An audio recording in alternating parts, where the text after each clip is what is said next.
आप सब दोस्तों को हम हमारे YouTube चैनल में स्वागत करते हैं। आज हम बात करेंगे स्टाम्प पेपर के बारे में।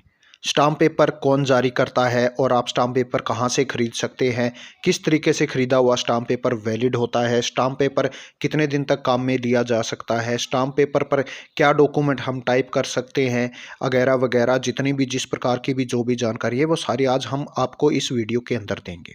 स्टाम्प पेपर की पावर क्या होती है? भारत सरकार के द्वारा ही स्टाम्प पेपर जारी किया जाता है। जो रेवेन्यू होता है ये सीधा भारत सरकार के पास ही जाता है।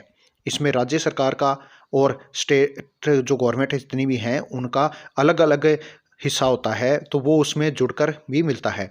राजस्थान के अंदर आप कोई 50 रुपये का स्टाम्प लेते हैं तो 50 रुपये जो हैं वो सरकार के पास सीधे जाते हैं, और उसके अलावा 15 रुपये और हैं वो सरचार्ज वगैरह के गौशाला एक्ट के तहत और दूसरे एक्ट के तहत 15 रुपये एक्स्ट्रा जाते हैं। तो 50 रुपये का स्टाम्प आपको राजस्थान के अंदर 65 रुपये के अंदर मिलता है।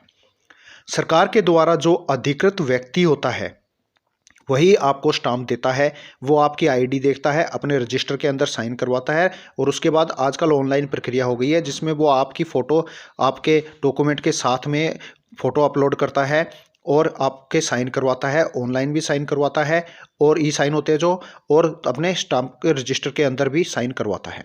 रोज़मर्रा की जो ज़िंदगी है इसके अंदर हमें बहुत सारे डॉक्यूमेंट बनाने पड़ते हैं, जैसे शपथ पत्र देने के लिए, बिजली पानी का कनेक्शन लेने के लिए, ज़मीन जायदाद खरीदने बेचने के लिए, इसमें हमें स्टाम्प वगैरह की ज़रूरत पड़ती है। कोर्टों के अंदर भी स्टाम्प के लिखित के अंदर लेते हैं, वहाँ पर भी स्टाम्पों की ज़रूरत पड़ती है। स्टाम्प दो प्रकार के होते हैं, जुडिशियल स्टाम्प और नॉन जुडिशियल स्टाम्प।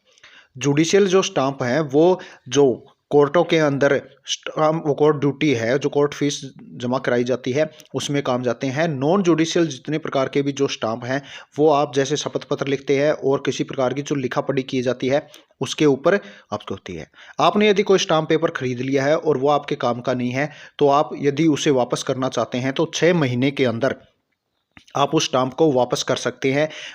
लेकिन आपकी जो स्टाम्प की जो फीस है उसकी 10% राशि काट के बाकी आपकी जितनी भी जो राशि है वो आपको दे दी जाएगी।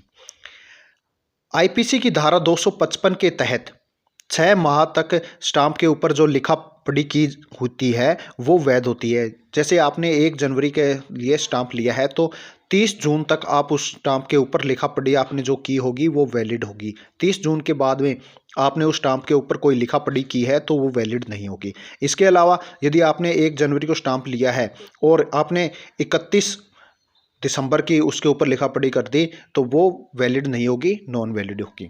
ये थी एक जानकारी स्टाम्प पेपर से संबंधित। आगे इसी प्रकार की और जानकारी हम हमारे YouTube चैनल पर समय समय पर आपको प्रोवाइड करते रहेंगे, इसीलिए हमारे चैनल को सब्सक्राइब करना ना भूलें। धन्यवाद।